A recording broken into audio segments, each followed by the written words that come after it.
ಈಗ ಸರದಿ ನನ್ನದ. ದಿಗ್ಗನೆ ಎದ್ದು ಕುಳಿತೆ. ನನಗೆ ಗೊತ್ತು, ಅನಾಲಿಸಿಸ್ ವಿಂಗ್ ಯಾರನ್ನ ಎಲ್ಲಿ ಬೇಕಾದರೂ ಬೇಟೆಯಾಡುತ್ತದೆ. ಕಾರ್ಲೋಸ್ ಮಾಥೂರ್ ತುಂಬಾ ಜಾಣ. ಆದರೆ ನೆನಪಿರಲಿ, ನಾನು ಫೀಲ್ಡ್ ಕಮಾಂಡರ್ ವೀರಚಕ್ರ ಮಾಚಿಮಾಡ ರವೀಂದ್ರ ಪೂಣಚ್ಚ. ನೇರವಾಗಿ ನನ್ನ ಕೋಣೆಯ ಅಲ್ಮೇರಾದ ಬಳಿಗೆ ನಡೆದು ಒಮ್ಮೆ ಅದರ ಕದ ಬಿಚ್ಚಿದೆ. ಲ್ಯಾವಿಯ ಸೀರೆಗಳ ಸಾಲು, ಒಂದೆರಡು ಆಭರಣ, ಎಂಥದ್ದೋ ಹಿತವಾದ ಪರಿಮಳ. ಅವೆಲ್ಲವುಗಳ ನಡುವೆ ಇದ್ದ ಕರಿ ನಾಗರದಂತೆ ಮಿರುಗುಟ್ಟುವ ನನ್ನ ರಿವಾಲ್ವರ್ ಕೈಗೆತ್ತಿಕೊಂಡೆ.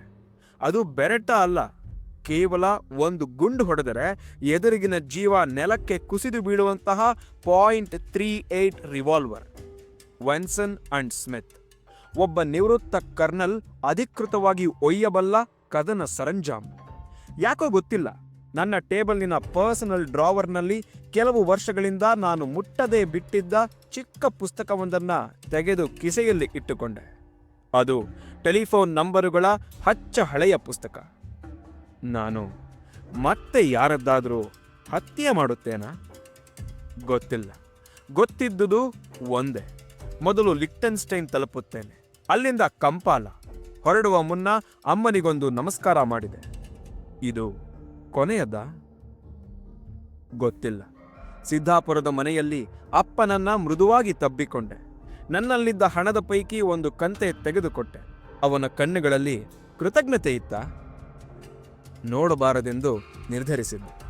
ಮಧ್ಯರಾತ್ರಿಯ ಹೊತ್ತಿಗೆ ನನ್ನ ವಿಮಾನ ಫ್ರಾಂಕ್ಫರ್ಟಿಗೆ ಹೊರಟಿತ್ತು. ಮಾರನೆಯ ದಿನ ಮ್ಯೂನಿಕ್ನ ವಿಮಾನ ಹಿಡಿದವನೇ ಅಲ್ಲಿಂದ ಕಾರೊಂದರಲ್ಲಿ ನೇರವಾಗಿ ಹೋದದ್ದು ಲಿಕ್ಟನ್ಸ್ಟೈನಿನ ಬ್ಯಾಂಕಿಗೆ. ಸಾಮಾನ್ಯವಾಗಿ ಇದಿರಾಗುತ್ತಿದ್ದ ವ್ಯಾಂಗರ್ ಅವತ್ತು ಸಿಗಲಿಲ್ಲ. ಆದರೆ ನನ್ನ ಒಂದು ಅಕೌಂಟ್ ಶಾಶ್ವತವಾಗಿ ಮುಚ್ಚಿ ಈ ಹಿಂದೆ ಬಳಸುತ್ತಿದ್ದ ಸೇಫ್ ಡೆಪಾಸಿಟ್ ಬಾಕ್ಸ್ನ ಚಾವಿ ಹಿಂತಿರುಗಿಸಲು ಕಷ್ಟವಾಗಲಿಲ್ಲ. ಆನಂತರ ಅಲ್ಲಿದ್ದ ಹುಡುಗಿಯೊಬ್ಬಳಿಗೆ ನನ್ನ ಪರ್ಸನಲ್ ಅಕೌಂಟ್ ಸಂಬಳಕ್ಕೆ ಸಂಬಂಧಿಸಿದ್ದು, ಅದನ್ನು ಮುಚ್ಚುವಂತೆ ಹೇಳಿದೆ. ಅವಳು ಖಾಲಿ ಫಾರ್ಮ್ ಒಂದರ ಮೇಲೆ ಸಹಿ ಮಾಡಿಸಿಕೊಂಡಳು. ಇರುವ ಅಷ್ಟೂ ಹಣ ಡ್ರಾ ಮಾಡಲಿದ್ದೆ. ಆದರೆ ಅವಳು ಚಿಕ್ಕದೊಂದು ಕವರ್ನೊಂದಿಗೆ ಹಿಂತಿರುಗಿದಾಗ ಕೊಂಚ ಆಶ್ಚರ್ಯವೆನಿಸಿತ್ತು. ಇನ್ನಿಲ್ಲದ ಅವಸರದೊಂದಿಗೆ ಬಿಚ್ಚಿ ನೋಡಿದೆ. $63. ನನ್ನ 2.5 ವರ್ಷಗಳ ಒಟ್ಟು ಸಂಬಳ ಅಷ್ಟೇನಾ? ಸನ್ ಆಫ್ ಎ ಬಿಚ್, ಎಲ್ಲಿ ಅವನು ವಾಂಗರ್? ಮೊದಲ ಬಾರಿಗೆ ಪ್ರಜ್ಞೆ ಕಳೆದುಕೊಂಡು ಕೂಗಿದ್ದೆ. ಸ್ವಲ್ಪ ಹೊತ್ತಿನ ನಂತರ ಅವನೇ ಬಂದ. ಕಪ್ಪನೆಯ ಸೂಟು ಧರಿಸಿದ್ದ, ಅವೇ ಪಿಳಿಗುಟ್ಟುವ ಕಣ್ಣು. ಈ ಬಾರಿ ಅವನು ನನ್ನನ್ನು 7ನೆಯ ಮಹಡಿಯ ತನ್ನ ಕೋಣೆಗೆ ಕರೆದೊಯ್ಯಲಿಲ್ಲ. ಸಿನ್ಯೋರ್, ಇದರಲ್ಲಿ ಸಿಟ್ಟಿಗೇಳುವಂತಹದ್ದೇನಿದೆ? ನಿಮಗೆ ಗೊತ್ತು, ಇದು 2 ಪಾರ್ಟಿಗಳಿಂದ ಆಪರೇಟ್ ಆಗ್ತಾ ಇದ್ದ ಜಾಯಿಂಟ್ ಅಕೌಂಟು. ನೀವಂತೂ ಒಮ್ಮೆಯೂ ಇದರಿಂದ ಹೆಚ್ಚಿನ ಹಣ ತೆಗೆಯಲಿಲ್ಲ. ಹಿಂದೆ ಒಂದು ಬಾರಿ 10,000, ಇನ್ನೊಂದು ಬಾರಿ $5,000 ತೆಗೆದಿದ್ದೀರಿ. I can give you dates. ಆದರೆ ನಿನ್ನೆ ಮಧ್ಯಾಹ್ನ ಅಕೌಂಟಿನಲ್ಲಿದ್ದ ಅಷ್ಟು ಹಣವನ್ನ ಮತ್ತೊಂದು ಪಾರ್ಟಿ ಸಿಂಗಾಪುರ್ ಬ್ರಾಂಚ್ನಿಂದ ಡ್ರಾ ಮಾಡಿಬಿಟ್ಟಿದೆ. ಬಹುಶಃ ನಿಮಗೆ ಮಾಹಿತಿ ಕಳಿಸಿರಬಹುದು. ಚೆಕ್ ಯುವರ್ ಮೇಲ್. ಉಳಿದಿರೋದು $63. ಅದನ್ನ ಹಿಂತಿರುಗಿಸಿದ್ದೇವೆ. Any more help? ಕೇಳಿದ್ದ. ನಾನು ಒಂದೇ ಒಂದು ಮಾತನಾಡದೆ ಬ್ಯಾಂಕಿನಿಂದ ಹೊರಬಿದ್ದೆ. ಅಲ್ಲಲ್ಲಿ ಚೆದುರಿದಂತೆ ಪ್ರವಾಸಿಗರಿದ್ದ ಬೀದಿಯಲ್ಲಿ ಸುಮ್ಮನೆ ನಡೆದೆ. ಒಂದು ರೆಸ್ಟೋರೆಂಟಿನಲ್ಲಿ ಕುಳಿತು 1 ಗ್ಲಾಸ್ ವೈನ್ ಕುಡಿದು ಲಾಂಗ್ ಸಿಗರೇಟ್ ಹಚ್ಚಿದೆ. 2.5 ವರ್ಷದ ಸಂಬಳ ಅಂದ್ರೆ ಎಷ್ಟು? ಕಣ್ಣಳತೆಯಲ್ಲೇ ಇತ್ತು ಲೆಕ್ಕ. ನಾನು ಅನಾಲಿಸಿಸ್ ವಿಂಗಿಗೆ ಇನ್ನು ಕೆಲಸ ಮಾಡೋದಿಲ್ಲ ಅಂದ ಕೂಡಲೇ ಕಾರ್ಲೋಸ್ ಮಾಥೂರ್ ಅದಿಷ್ಟನ್ನು ಹಿಂದಕ್ಕೆ ತೆಗೆದುಕೊಂಡಿದ್ದಾನೆ. ಚೂಳೆ ಮಕ್ಕ. ಅಪ್ಪನ ಮಾತು ಅಪ್ರಯತ್ನಪೂರ್ವಕವಾಗಿ ತನ್ನ ಬಾಯಿಗೆ ಬಂತು. ಅದು ನನ್ನ ದುಡ್ಡು, ನನ್ನ ಸಂಬಳ. ಉಳಿದ ಖರ್ಚುಗಳನ್ನೆಲ್ಲ ಅನಾಲಿಸಿಸ್ ವಿಂಗ್ ನೋಡಿಕೊಂಡಿರೋದು ನಿಜ. ಆದರೆ ಸಂಬಳ ನನ್ನದಲ್ವಾ? ಮಾಥೂರ್ಗೆ ಫೋನ್ ಮಾಡ್ಲಾ? ಅವನು ಅದನ್ನೇ ಹೇಳ್ತಾನೆ, ಬ್ರೀಚ್ ಆಫ್ ಕಾಂಟ್ರಾಕ್ಟ್. ಅದರಲ್ಲಿ ಕೇವಲ ನನ್ನ ಸಂಬಳದ ಹಣವೊಂದೇ ಇರಲಿಲ್ಲ. ಮ್ಯೂನಿಕ್ಕಿನ ಆ ಟೆಲಿವಿಷನ್ ಕಂಪನಿಯ ಹುಡುಗ, ಅದರ ಒಡೆಯ ಯಾರಿಗಾದರೂ ಕೊಡಿ ಎಂದು ಹೇಳಿಕೊಟ್ಟಂತಹ ಹಣವೂ ಇತ್ತು. ಅದನ್ನ ಪರ್ಸನಲ್ ಅಕೌಂಟಿನಲ್ಲಿ ಬಿಟ್ಟು ಎಂತಹ ತಪ್ಪು ಮಾಡಿದ್ದೆ? ರಂತೆಲೋ, ನನಗೆ ಅರಿವಿಲ್ಲದಂತೆ ನೇರವಾಗಿ ಮಾಯಿನೋ ಗಾಂಧಿ ಅವರ ಪರ್ಸನಲ್ ನಂಬರಿಗೆ ಫೋನ್ ಮಾಡಿದ್ದೆ. ಅತ್ತಲಿನ ದನಿ ಯಾರ್ದಿತ್ತು? ನಾನು ಕರ್ನಲ್ ಮಾತನಾಡ್ತಾ ಇದ್ದೀನಿ, ಕರ್ನಲ್ ಪೂಣಚ್ಚ. ಹಾ, ಮಾಚಿಮಾಡ ರವೀಂದ್ರ ಪೂಣಚ್ಚ. ರಂತೆಲ್ಲೋ, I was on the mission. ನಿಮಗೊಮ್ಮೆ ಸಿಸಿಲಿಯಿಂದ ಮಾತನಾಡಿದ್ದೆ, ಅದೇ ಡಾನ್ ವಿರ್ಜಿನಿಯಾ ಬಗ್ಗೆ. ನೀವೇ ಆದೇಶ ನೀಡಿದ್ರಿ, ನೀವೇ ಅಂದ್ರಂತಲ್ಲ, ನನ್ನ ದೇಶ ಹೆಮ್ಮೆ ಪಡುವಂತಹ ಮಗ ಅವನು ಅಂತ. ಅದೇ ಕರ್ನಲ್ ನಾನು. ರಂತೆಲ್ಲೋ, ನನ್ನ ಸಂಬಳ ನಿಯತ್ತಾಗಿ 2.5 ವರ್ಷ ದುಡಿದಿದ್ದು. ಮರೆತು ಹೋಗುತ್ತಿದ್ದ ಇಟಾಲಿಯನ್ ಭಾಷೆಯನ್ನ ಇನ್ನಿಲ್ಲದ ಕಷ್ಟದೊಂದಿಗೆ ನೆನಪು ಮಾಡಿಕೊಂಡು ಮಾತನಾಡ್ತಾ ಇದ್ದೆ. देखिए, आप हिंदी में बोल सकते हैं? ಅತ್ತಲಿನ ದನಿ ಕೇಳಿಸಿತು. Put me on to Mrs Maino Gandhi. ಅಷ್ಟರವರೆಗಿನ ನನ್ನ ದೈನ್ಯ ಮರೆತು ಹೋಗಿ ಇದ್ದಕ್ಕಿದ್ದಂತೆ ಗಡುಸಾದ ದನಿಯಲ್ಲಿ ಹೇಳಿದ್ದೆ, ಕ್ಷಮಿಸಿ, ಆಕೆ ಈ ನಂಬರ್ನಲ್ಲಿ ಸಿಗೋದಿಲ್ಲ. This is Priyanka Vadra. ಆಕೆ ಉತ್ತರಿಸಿದ್ದಳು. ಕತ್ತಲು ಕವಿದ ಮನಸ್ಸಿಗೆ ಏನೋ ಫಕ್ಕನೆ ಹೊಳೆದಂತಾಯಿತು. ಕಾರ್ಲೋಸ್ ಮಾಥುರ್ ನಿಜಕ್ಕೂ ಜಾಣ, ಪ್ರಚಂಡ. ಆದರೆ ಅವನಿಗೆ ಗೊತ್ತಿಲ್ಲದೆ ಒಂದು ಲೂಸ್ ಎಂಡ್ ಬಿಟ್ಟಿದ್ದಾನೆ, ಅನ್ಇನ್ಸುಲೇಟೆಡ್ ವೈರ್. ಅವನ ಮುಂದಿನ ಹೆಜ್ಜೆ ಏನಿರಬಹುದೆಂಬುದು ನಾನು ಊಹಿಸಬಲ್ಲವನಾಗಿದ್ದೆ. ತಕ್ಷಣ ಲ್ಯಾವಿಗೆ ಫೋನ್ ಮಾಡಿ, ನೀನು ಹಸೀನಾ ಅಲಿ ಮತ್ತು ಮಕ್ಕಳನ್ನು ಕರೆದುಕೊಂಡು ದುಬೈಗೆ ಬಂದ್ಬಿಡು. ಹಸೀನಾ ಅಲಿಯ ಅಕೌಂಟಿನಲ್ಲಿ ಹಣ ಇದೆ. ಈ ಕ್ಷಣ ಹೋಗಿ ಅದನ್ನು ಡ್ರಾ ಮಾಡಲು ತಿಳಿಸು. ಕಂಪಾಲದ ಮನೆ ಖಾಲಿ ಮಾಡಬೇಡ, ಜಸ್ಟ್ ಲೀವ್ ಇಟ್ ಅಂದವನೇ ನನ್ನ ಕಾರಿನ ಕಡೆಗೆ ಓಡತೊಡಗಿದೆ. ನನಗೊತ್ತು, ಲ್ಯಾವಿಯ ಜೀವಕ್ಕೆ ಅಪಾಯವಿದೆ. ಅಂತಿಮ ಯುದ್ಧ ಆರಂಭವಾಗಲಿತ್ತು. ಸನ್ನಿವೇಶ ಬದಲಾಗ್ತಾ ಇದೆ. ದುಬೈ ನನಗೆ ತುಂಬಾ ಪರಿಚಿತ ದೇಶವಲ್ಲ, ಆದರೆ 4 ಸಲ ಬಂದಿದ್ದೀನಿ. ಅಲ್ಲಿ ಕನ್ನಡದವರಿದ್ದಾರೆ. ಅನಾಲಿಸಿಸ್ ವಿಂಗ್ನವರನ್ನ ಹೊರತುಪಡಿಸಿಯೂ ನನಗೆ ಕೊಂಚ ನೆರವಾಗಬಲ್ಲ ಜನರಿದ್ದಾರೆ. ಏರ್ಪೋರ್ಟ್ನಿಂದ ಹೊರಬಿದ್ದವನೇ ನೇರವಾಗಿ ದುಬೈನ ಪ್ರೆಸಿಡೆಂಟ್ ಹೋಟೆಲಿಗೆ ಹೋದೆ. ಅದರ ಮಾಲೀಕರು ಕರುಣಾಕರ ಆಳ್ವ. ಅವರು ಮಂಗಳೂರಿನವರು. ಒಬ್ಬ ಮಗಳನ್ನ ಕೊಡಗಿಗೆ ಕೊಟ್ಟಿದ್ದಾರೆ, ಮೂರ್ನಾಡುವಿನ ಗೌಡರ ಮನೆಗೆ. ಅವರಿಗೆ ನನ್ನನ್ನು ನೋಡಿ ನಿಜಕ್ಕೂ ಸಂತೋಷವಾಗಿತ್ತು. ಹಣದ ವಿಷಯ ಬಿಟ್ಬಿಡಿ, ಎಷ್ಟು ದಿನ ಬೇಕಾದರೂ ನೆಮ್ಮದಿಯಿಂದ ಇರಿ. ನಾಳೆ ನಿಮ್ಮ ಮನೆಯವರು ಬರಲಿ, ಒಮ್ಮೆ ನಮ್ಮ ಮನೆಗೆ ಊಟಕ್ಕೆ ಬರಬೇಕು ಮಾತ್ರ ಅಂದವರ ದನಿಯಲ್ಲಿ ನಿಜವಾದ ಅಕ್ಕರೆ ಇತ್ತು. ನನ್ನ ಕಿಸೆಯಲ್ಲಿದ್ದುದು $47 ಮತ್ತು ಒಂದು ಡೆಡ್ ಟೆಲಿಫೋನು ಅವರ ಎದುರಿಗೆ ಇಟ್ಟೆ. ಕರುಣಾಕರ ಆಳ್ವ ಎಂತಹ ಸೂಕ್ಷ್ಮ ಮನಸ್ಸಿನ ಮನುಷ್ಯರೆಂದರೆ, ತಕ್ಷಣ ಒಂದು ಇಂಟರ್ನ್ಯಾಷನಲ್ ರೋಮಿಂಗ್ ಸಿಮ್ ತರಿಸಿ ನನ್ನ ಕೈಗೆ $1000 ಕಂತೆ ಇಟ್ಟು ಅಕ್ಕರಿಯಿಂದ ಬೆನ್ನು ತಟ್ಟಿ ಹೊರಟು ಹೋದರು. ಪ್ರೆಸಿಡೆಂಟ್ ಹೋಟೆಲಿನ ಕೋಣೆ ತಲುಪಿದವನು ಚಹಾ ತರಿಸಿಕೊಂಡು ಒಂದು ಲಾಂಗ್ ಸಿಗರೇಟು ಸೇದಿದೆ. ಅಭ್ಯಾಸಗಳು ಸುಲಭಕ್ಕೆ ಸಾಯೋದಿಲ್ಲ. ಅರ್ಧ ಗಂಟೆ ಶವರ್ನ ಅಡಿ ನಿಂತು ನಿರಾಳವಾಗುವಂತೆ ಸ್ನಾನ ಮಾಡಿದೆ. ಮೈ ಮೇಲೆ ನೀರು ಬೀಳ್ತಾ ಇದ್ರೆ ಹೊರ ಆಲೋಚನೆಗಳು ಅದೇಗೋ ಮೊಳೆಯುತ್ತವೆ. ಅಲ್ಲಿ ಕಂಪಾಲಾದಿಂದ ಲ್ಯಾವಿ ಹೊರಟಿರ್ತಾಳ? ಅದಕ್ಕಿಂತ ಹೆಚ್ಚಾಗಿ ಈಗ ಟೆಲ್ ಅವೀವ್ನಲ್ಲಿ ಎಷ್ಟು ಗಂಟೆ ಆಗಿರುತ್ತದೆ? ಆ ಬಗ್ಗೆ ತಲೆ ಕೆಡಿಸಿಕೊಳ್ಳದೆ ಇಸ್ರೇಲಿ ಮಾಸ್ತರ್ನ ನಂಬರಿಗೆ ಫೋನ್ ಮಾಡಿದ್ದೆ. 2ನೆಯ ರಿಂಗಿಗೆ ಫೋನ್ ಎತ್ತಿಕೊಂಡ ಮಾಸ್ಟರ್, ನಮಸ್ತೆ ಮೈ ಬಾಯ್ ಅಂದಿದ್ದ. ನನಗೆ ಗೊತ್ತು, ಅವನ ರಜೆಯ ಅವಧಿ ಮುಗಿದಿದೆ. ಆದರೂ ಭಾರತಕ್ಕೆ ಹಿಂತಿರುಗಿ ಅನಾಲಿಸಿಸ್ ವಿಂಗ್ನ ತನ್ನ ಮಾಸ್ತರಿಕೆ ಆರಂಭಿಸಿಲ್ಲ. Yes my boy, quits with India ಅಂದವನು ಹಗುರಾಗಿ ನಕ್ಕ. ಅವನಿಗೆ ನಾನು ವಿಶದವಾಗಿ ಏನನ್ನೂ ಹೇಳಲಿಲ್ಲ. ಭೀಷಮ್ ಸೇರಿದಂತೆ 4 ಜನ ಮಿತ್ರರನ್ನ ಕಳೆದುಕೊಂಡಿದ್ದೇನೆ. ಕೈಗೆ ಕೊಟ್ಟಿದ್ದ ಪಟ್ಟಿಯಲ್ಲಿ ಅನೇಕರ ಹತ್ಯೆಗಳಾದವು. ಫಿಮ್ ಆದರೆ ಕಾರ್ಲೋಸ್ ನನ್ನ ಸಂಬಳದ ಅಕೌಂಟಿನಲ್ಲಿ ಉಳಿಸಿದ್ದು ಕೇವಲ $63. ನಾಳೆಯಿಂದ ಕೆಲಸಕ್ಕೆ ಬರಬೇಡ ಅಂತ ಕೂಡಲೇ ಎದ್ದು ಹೋಗುವ ನೇಪಾಳಿ ಸೆಕ್ಯೂರಿಟಿ ಗಾರ್ಡ್ ಅಲ್ಲ ನಾನು. ಯುದ್ಧಗಳಲ್ಲಿ ಪಳಗದವನು, ರಣತಂತ್ರ ಗೊತ್ತಿರುವವನು. ಕೆಲವು ಕೊಲೆಗಳನ್ನ ಯಾಕೆ ಮಾಡಿಸಲಾಯಿತು ಎಂಬುದು ನನಗೆ ಗೊತ್ತಿದೆ. ಉಳಿದವರ ಮಾತು ಹಾಗಿರಲಿ, ಅವರಿಬ್ಬರು ನಗುನಗುತ್ತಾ ತಮ್ಮ ಸಮಾಧಿಗಳಿಗೆ ಹೋಗಲಾರರು. ಅಷ್ಟರ ಮಟ್ಟಿಗಿನ ಕೆಲಸ ಮಾಡಿ ಮುಗಿಸುತ್ತೇನೆ. ಮಾಯಿನೋ ಗಾಂಧಿ ಮತ್ತು ಕಾರ್ಲೋಸ್ ಮಾಥೂರ್. ನನಗೆ ಬೇರೇನೂ ಬೇಡ.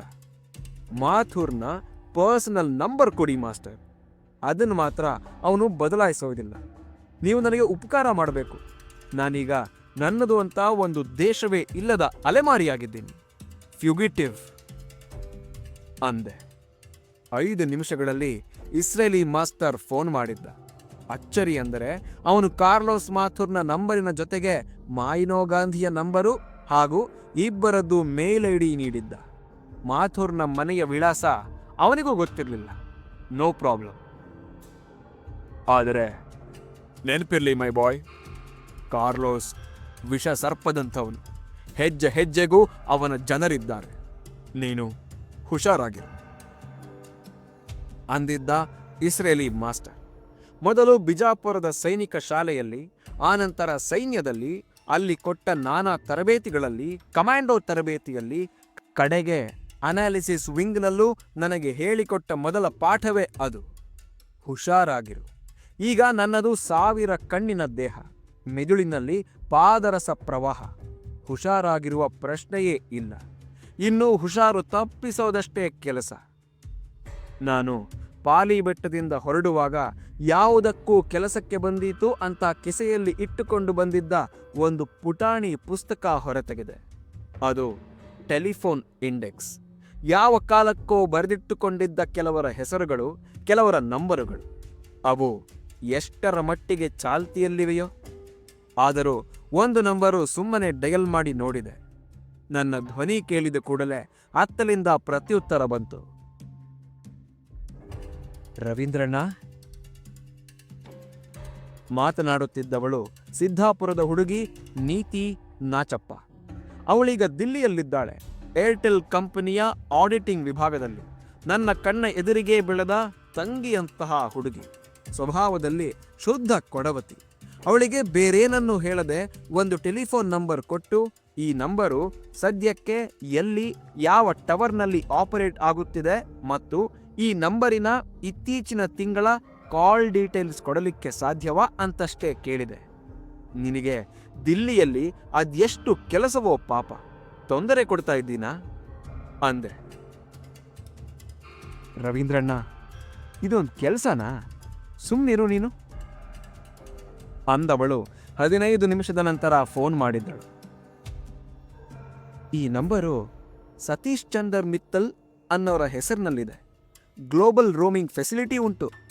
ತಿಂಗಳಿಗೆ 80,000ದಿಂದ 1,00,000 ಬಿಲ್ಲಾಗುತ್ತೆ. ಸದ್ಯಕ್ಕೆ ಈಗ ಮಯೂರ್ ವಿಹಾರ್ ಟವರ್ನಲ್ಲಿ ಕೆಲಸ ಮಾಡ್ತಾ ಇದೆ. ರವೀಂದ್ರಣ್ಣ, ನನಗೆ ವಿಷಯ ಏನು ಅಂತ ಗೊತ್ತಿಲ್ಲ, ಆದರೆ ತೀರಾ ಇಂಪಾರ್ಟೆಂಟ್ ಅಂತ ಅನಿಸಿದ್ರೆ ಹೇಳು. ಈ ನಂಬರ್ಗೆ ಬೇಕಾದರೆ ಪ್ಯಾರಲಲ್ ಹಾಕ್ಕೊಟ್ಬಿಡ್ತೀನಿ ಅಂದಿದ್ದಳು ನೀತಿ. ಒಮ್ಮೆ ಕಣ್ಣು ಮಿನುಗಿದವು. ಅದು ನಿಜಕ್ಕೂ ಕಾರ್ಲೋಸ್ ಮಾಥೂರ್ನದೇ ಆಗಿದ್ದರೆ, ಈ ನಂಬರನ್ನ ಅವನೇ ಇನ್ನೂ ಬಳಸುತ್ತಿದ್ದರೆ, ಅದಕ್ಕೆ ಪ್ಯಾರಲಲ್ ಹಾಕಿಕೊಂಡು ಬಿಟ್ಟರೆ ಅದು ನನ್ನ ಈ ಅಂತಿಮ ಯುದ್ಧದ ಮೊದಲ ಗೆಲುವು. ಈ ನಂಬರಿನ 1 ತಿಂಗಳ ಕಾಲ್ ಡೀಟೇಲ್ಸ್ ತೆಗೆಸಿ ನನಗೆ ಮೇಲ್ ಮಾಡು ಎಂದು ಹೇಳಿದವನೇ ಖುದ್ದಾಗಿ ನಡೆದು ಹೋಗಿ ದುಬೈನ ಪ್ರೆಸಿಡೆಂಟ್ ಹೋಟೆಲ್ ಹಿಂದಿನ ಮಾರ್ಕೆಟ್ಟಿನಿಂದ ತುಂಬ ಮಾಮೂಲಿಯಾದ ಒಂದು ಮೊಬೈಲ್ ಹ್ಯಾಂಡ್ಸೆಟ್ ಖರೀದಿಸಿ ತಂದೆ. ವಾಪಸ್ಸು ಪ್ರೆಸಿಡೆಂಟ್ ಹೋಟೆಲ್ಲಿಗೆ ಬಂದು ಕರುಣಾಕರ ಆಳ್ವಾರ ಚೇಂಬರ್ನಲ್ಲಿ ಕುಳಿತು ನೀತಿ ನಾಚಪ್ಪ ಕಳಿಸಿದ ಮೇಲ್ ಬಿಚ್ಚಿದೆ. ಮೈ ಗಾಡ್, ಕಾರ್ಲೋಸ್ ಮಾಥೂರ್ 1 ತಿಂಗಳಲ್ಲಿ ಅದೆಷ್ಟು ಜನರೊಂದಿಗೆ ಮಾತನಾಡಿದ, ಅದೆಷ್ಟು ದೇಶಗಳಿಗೆ, ಎಷ್ಟೆಷ್ಟು ಸಲ. ಅದರಲ್ಲಿ ಒಂದೇ ಒಂದು ನಂಬರು ನನ್ನ ಗಮನ ಸೆಳೆದಿತ್ತು. ಬಹುಶಃ ಅದರ ಕೊನೆಯ 5 ನಂಬರುಗಳಿಂದಾಗಿ. ಅದು 5555. ಆ ನಂಬರಿಗೆ ಕಾರ್ಲೋಸ್ ಪ್ರತಿನಿತ್ಯ ಮಾತನಾಡಿದ್ದ. ಸೂಕ್ಷ್ಮವಾಗಿ ಗಮನಿಸಿದೆ. ಅವನು ಪ್ರತಿ ರಾತ್ರಿ ಒಂದೇ ಸಮಯದಲ್ಲಿ ಆ ನಂಬರಿಗೆ ಫೋನ್ ಮಾಡಿದ್ದ. ಇಡೀ ತಿಂಗಳಲ್ಲಿ ಒಂದೇ ಒಂದು ದಿನ ಕೂಡ ತಪ್ಪಿಸಿರಲಿಲ್ಲ. ಸರಿಯಾಗಿ ರಾತ್ರಿ 10:15 ಪ್ರತಿ ಕರೆಯೂ 10 ನಿಮಿಷದ ಕರೆಯಾಗಿತ್ತು. 10 ನಿಮಿಷಕ್ಕಿಂತ ಹೆಚ್ಚು ಮಾತಾಡಿರಲಿಲ್ಲ. Nothing less, nothing more. ಅವನು ಪ್ರತಿನಿತ್ಯ ಏನನ್ನೋ ಬ್ರೀಫ್ ಮಾಡುತ್ತಿದ್ದ. ಯಾರಿಗೆ? ಕಾರ್ಲೋಸ್ ಮಾಥುರ್ ಅನಾಲಿಸಿಸ್ ವಿಂಗಿನ ಮುಖ್ಯ ಅಧಿಕಾರಿಯಲ್ಲ. ಅಲ್ಲಿ ಮುಖ್ಯ ಅಧಿಕಾರಿಯಾಗಿ ಕುಳಿತಿರುವವರು ಮೇಜರ್ ಜನರಲ್ ಭತಿಂಡ. ಆದರೆ ಅನಾಲಿಸಿಸ್ ವಿಂಗ್ನಲ್ಲಿ ಪ್ರತಿಯೊಬ್ಬರಿಗೂ ಗೊತ್ತಿದ್ದ ಸಂಗತಿ ಅಂತಂದ್ರೆ ಕಾರ್ಲೋಸ್ಗೆ ನೇರವಾಗಿ ಮಾಯಿನೋ ಗಾಂಧಿಯೊಂದಿಗೆ ಸಂಪರ್ಕವಿದೆ. ಅವನು ಬೇರೆ ಯಾರಿಗೂ ಉತ್ತರಿಸಬೇಕಿಲ್ಲ. ಮಾಯಿನೋ ಗಾಂಧಿಯ ಪಾಲಿಗೆ ಕಾರ್ಲೋಸ್ ಮಾಥುರ್ ಕಣ್ಣು ಮತ್ತು ಕಿವಿ. ಹಾಗಾದರೆ 5555 ಅಂತ್ಯವಾಗುತ್ತಿರುವ ಆ ನಂಬರು ಮಾಯಿನೋ ಗಾಂಧಿಯದ್ದ? ಕಿಸೆಯಲ್ಲಿದ್ದ ಪುಟ್ಟ ಪುಸ್ತಕದಲ್ಲಿ ನೋಟ್ ಮಾಡಿಕೊಂಡೆ. ಇಸ್ರೇಲಿ ಮಾಸ್ಟರ್ ಕೊಟ್ಟ ಮಾಯಿನೋ ಗಾಂಧಿಯ ನಂಬರ್ ಕೂಡ ಅದೇ ಆಗಿತ್ತು. ಅಂಥವೇ ಇನ್ನಷ್ಟು ನಂಬರುಗಳಿದ್ದವು. ಅವು ಬಹುಶಃ ಕಾರ್ಲೋಸ್ನ ಪತ್ನಿ ಮತ್ತು ಮಗನವು. ಅವುಗಳನ್ನೂ ಬರೆದಿಟ್ಟುಕೊಂಡೆ. ನೀತಿ ನಾಚಪ್ಪ ಕಳಿಸಿದ್ದ ಕಾಲ್ ಡೀಟೇಲ್ಸ್ನ ಇಡೀ ಮೇಲ್ನ ಒಂದು ಪ್ರಿಂಟೌಟ್ ತೆಗೆದುಕೊಂಡು ನನ್ನ ಬ್ರೀಫ್ ಕೇಸ್ನಲ್ಲಿ ಇಟ್ಟುಕೊಂಡೆ. ಇನ್ನೊಂದು ಮೇಲ್ನಲ್ಲಿ ಲ್ಯಾವಿ ಒಂದೇ ಒಂದು ಸಾಲು ಬರೆದಿದ್ದಳು: ಸ್ಟಾಕ್ ಅರೈವ್ಸ್ ಆನ್ ಫ್ರೈಡೆ. ಮಾರನೆಯ ದಿನ ಉಗಾಂಡದಿಂದ ಬಂದ ವಿಮಾನದಲ್ಲಿ ಲ್ಯಾವಿ ಮತ್ತು ಹಸೀನಾ ಅಲಿ ಮಕ್ಕಳೊಂದಿಗೆ ಬಂದಿಳಿದಿದ್ದರು. ಹಸೀನಾ ಅಲಿಯ ಅಷ್ಟು ಹಣ ಟ್ರಾವೆಲರ್ಸ್ ಚೆಕ್ಗಳ ರೂಪದಲ್ಲಿತ್ತು. ನಾನು ಸಮಾಧಾನದ ನಿಟ್ಟುಸಿರು ಬಿಟ್ಟೆ. ಆದರೆ ಅದು ತುಂಬ ಬಾಳಿಕೆ ಬರುವಂತಹ ಸಮಾಧಾನವಲ್ಲ ಎಂಬುದು ನನಗೆ 2 ದಿನಗಳಿಗೆ ಮನವರಿಕೆಯಾಗಿತ್ತು. ಬಂದ ದಿನವೇ ತನ್ನ ಅಷ್ಟು ಹಣವನ್ನ ಹಸೀನಾ ಅಲಿ ನನ್ನ ಕೈಗೆ ಕೊಟ್ಟಿದ್ದಳು. ಮೊತ್ತ ನಿಜಕ್ಕೂ ದೊಡ್ಡದಿತ್ತು. ಈ ಹಣ ಕೆಲವು ದಿನ ನಾನು ಬಳಸ್ಕೊಳ್ತೀನಿ, ಆದರೆ ಪ್ರತಿ ಪೈಸೆಗೂ ಲೆಕ್ಕ ಇಡ್ತೀನಿ. ನಾನು ಅಂದುಕೊಂಡಿದ್ದನ್ನ ಸಾಧಿಸಿ ಮುಗಿಸಿದ ದಿನ ಹಸೀನಾ ಬೆಹನ್ ಪ್ರತಿ ಪೈಸೆಯನ್ನು ಹಿಂತಿರುಗಿಸ್ತೀನಿ. ನನಗೆ ಗೊತ್ತು, ನನ್ನೊಂದಿಗೆ 2.5 ವರ್ಷ ಮುಸಲು ಯುದ್ಧ ಮಾಡಿ ಪ್ರಾಣ ಕಳೆದುಕೊಂಡ 2 ಯೋಧರ ಹಣ ಇದು. ಇದರಲ್ಲಿ 1 ಪೈಸೆ ದುರುಪಯೋಗ ಮಾಡಿಕೊಂಡರೂ ಅದು ನನ್ನ ಅಮ್ಮನಿಗೆ, ನನ್ನ ದೇಶಕ್ಕೆ ದ್ರೋಹ ಬಗೆದಂತಾಗತ್ತೆ. ನನ್ನ ಮೇಲೆ ನಂಬಿಕೆ ಇಡು ಅಂದಿದ್ದೆ. ಹಸೀನಾ ಅಲಿ ಒಂದೇ ಒಂದು ಶಬ್ದ ಮಾತನಾಡಿರಲಿಲ್ಲ. ಕಣ್ಣು ತುಂಬ ನೀರಿದ್ದವು. ಅವಳು ಲ್ಯಾವಿಯ ಕಡೆಗೊಮ್ಮೆ ನೋಡಿ ಅಲ್ಲೇ ಆಡುತ್ತಿದ್ದ ಹಿಮವಂತನನ್ನ ಎತ್ತಿಕೊಂಡು ಅವನ ಹಣೆ ಚುಂಬಿಸಿದಳು. ಲ್ಯಾವಿಯ ಮಡಿಲಿನಲ್ಲಿ ಹುದುಗಿ ಬೆಕ್ಕಿನ ಮರಿಯಂತೆ ಕುಳಿತಿದ್ದ ನೀಲೋಫರಳ ನೆತ್ತಿ ನೇವರಿಸಿ ಅವಳ ಹಣೆಗೆ ನಾನು ಮುತ್ತಿಕ್ಕಿದೆ. ಅಲ್ಲಿಗೆ ಹಣದ ಮಾತು ಮುಗಿದಿತ್ತು. ಕರುಣಾಕರ ಆಳ್ವರು ಮಾರನೆಯ ಸಂಜೆ ಕೇವಲ ನಮಗೋಸ್ಕರ ಪ್ರೆಸಿಡೆಂಟ್ ಹೋಟೆಲ್ನಲ್ಲಿ ಒಂದು ಪಾರ್ಟಿ ಇಟ್ಟುಕೊಂಡಿದ್ದರು. ಜೊತೆಗೆ ಒಂದಷ್ಟು ಗಾಯನ. ಹಾಡಲು ಬಂದವರಲ್ಲಿ 2 ಭಾರತೀಯರು ಮತ್ತು ಒಬ್ಬ ಪಾಕಿಸ್ತಾನಿ ಇದ್ದರು. ಅಲ್ಲಿ ದ್ವೇಷದ ಮಾತೇ ಇಲ್ಲ. ಭಾರತ ಬಿಟ್ಟು ಬಂದವರು ನಾವು, ಪಾಕಿಸ್ತಾನ ಬಿಟ್ಟು ಬಂದವರು ಅವರು. ಇಬ್ಬರಿಗೂ ನೆಲೆ ಸಿಕ್ಕಿರುವುದು ದುಬೈನಲ್ಲಿ. ಅದು ಮನಸ್ಸಿನ ಯಾವ ಸೂಕ್ಷ್ಮವೋ, ಯಾವ ಕೆಮಿಸ್ಟ್ರಿ ಹೇಗೆ ಕೆಲಸ ಮಾಡುತ್ತದೋ ಗೊತ್ತಿಲ್ಲ. ದುಬೈನಲ್ಲಿ ಭಾರತೀಯರು ಮತ್ತು ಪಾಕಿಸ್ತಾನಿಗಳು ಶುದ್ಧ ಮಿತ್ರರಂತೆ ಬದುಕುತ್ತಾರೆ. ಕರುಣಾಕರ್ ಆಳ್ವರು ಊಟವೆಲ್ಲ ಮುಗಿದ ಮೇಲೆ ನಮ್ಮೆಲ್ಲರನ್ನೂ ಒಂದು ಲ್ಯಾಂಡ್ ಕ್ರೂಸರ್ನಲ್ಲಿ ಕೂರಿಸಿಕೊಂಡು ದುಬೈನ ಅಲ್ ಸಫಾಗೆ ಕರೆದೊಯ್ದರು. ಅಲ್ಲೊಂದು ಮನೆಯ ಮುಂದೆ ಗಾಡಿ ನಿಲ್ಲಿಸಿ ಎಲ್ಲರನ್ನೂ ಕೆಳಕ್ಕಿಳಿಸಿ ಲ್ಯಾವಿಯ ಕೈಗೆ ಒಂದು ಚಿಕ್ಕ ಬೀಗದ ಕೈಯ ಗೊಂಚಲು ಕೊಟ್ಟು, ಇದು ಅಣ್ಣ ತಂಗಿಗೆ ಕೊಡಬಹುದಾದಂತಹ ಚಿಕ್ಕ ಗಿಫ್ಟು. ನೀವು ದುಬೈನಲ್ಲಿ ಇರುವಷ್ಟು ವರ್ಷ ಈ ಮನೆ ನಿಮ್ಮದು. ಮನೆ ಕೆಲಸಕ್ಕೆ ಒಬ್ಬ ಹೆಂಗಸಿರ್ತಾಳೆ, ಮಲಯಾಳದವಳು. ನಿಮಗೆ ಓಡಾಡಲಿಕ್ಕೆ ಒಂದು ಟೊಯೋಟಾ ಕಾರಿದೆ. ಡ್ರೈವಿಂಗ್ ಲೈಸೆನ್ಸ್ಗೆ ಕೂಡಲೇ ವ್ಯವಸ್ಥೆ ಮಾಡ್ತೀನಿ. ಅಕ್ಕಿ ಬೇಳೆ, ಸಾಸಿವೆಯಿಂದ ಹಿಡಿದು ಬಸಳೆ ಸೊಪ್ಪು, ಕೆಸುವಿನ ಗಡ್ಡೆ ತನಕ ಭಾರತದಲ್ಲಿ ಏನೇನು ಸಿಗುತ್ತದೋ ಅದೆಲ್ಲ ದುಬೈನಲ್ಲೂ ಸಿಗ್ತದೆ. ಯಾವುದಕ್ಕೂ ಸಂಕೋಚ ಮಾಡಬೇಡಿ. ಒಂದು ಫೋನ್ ಮಾಡಿ ಕರುಣಣ್ಣ ಅಂದರೆ ಸಾಕು, ಎಂಥ ವ್ಯವಸ್ಥೆ ಬೇಕಾದರೂ ಆಗುತ್ತೆ. ನೀವು ಮನೆಯನ್ನೆಲ್ಲ ಒಮ್ಮೆ ನೋಡಿ, ಆಮೇಲೆ ಕ್ರೂಸರ್ನಲ್ಲಿ ಹೋಟೆಲಿಗೆ ಹಿಂತಿರುಗಿ. ನಾನು ಕೊಂಚ ಬೇಗ ಹೋಗಿರ್ತೀನಿ ಅಂದವರೇ ಹಿಂದೆಯೇ ಬಂದು ನಿಂತಿದ್ದ ತಮ್ಮ ಬೆಂಟ್ಲಿ ಕಾರು ಹತ್ತಿ ಹೊರಟು ಹೋದರು. ನನ್ನ ಮತ್ತು ಲ್ಯಾವಿಯ ಕಂಗಳಲ್ಲಿ ಇದ್ದುದು ಎಕ್ಸೈಟ್ಮೆಂಟಾ ಅಥವಾ ಋಣದ ಬಾಷ್ಪವ? ನಿಜಕ್ಕೂ ಅದು ಮನೆಯೇ ಅಲ್ಲ, ಅದ್ಭುತ ಬಂಗಲೆ. ಮಕ್ಕಳು ಮನೆಯ ತುಂಬ ಓಡಾಡಿ ನಲಿದರು. ಅಡುಗೆ ಮನೆಯ ಓವನ್ನಿಂದ ಹಿಡಿದು ಸ್ಟಡಿ ಟೇಬಲ್ ಮತ್ತು ಕಂಪ್ಯೂಟರ್ನಿಂದ ಹಿಡಿದು ಸೋಫಾಗಳ ತನಕ ಅಲ್ಲಿ ಎಲ್ಲವೂ ಇದ್ದವು. Totally furnished.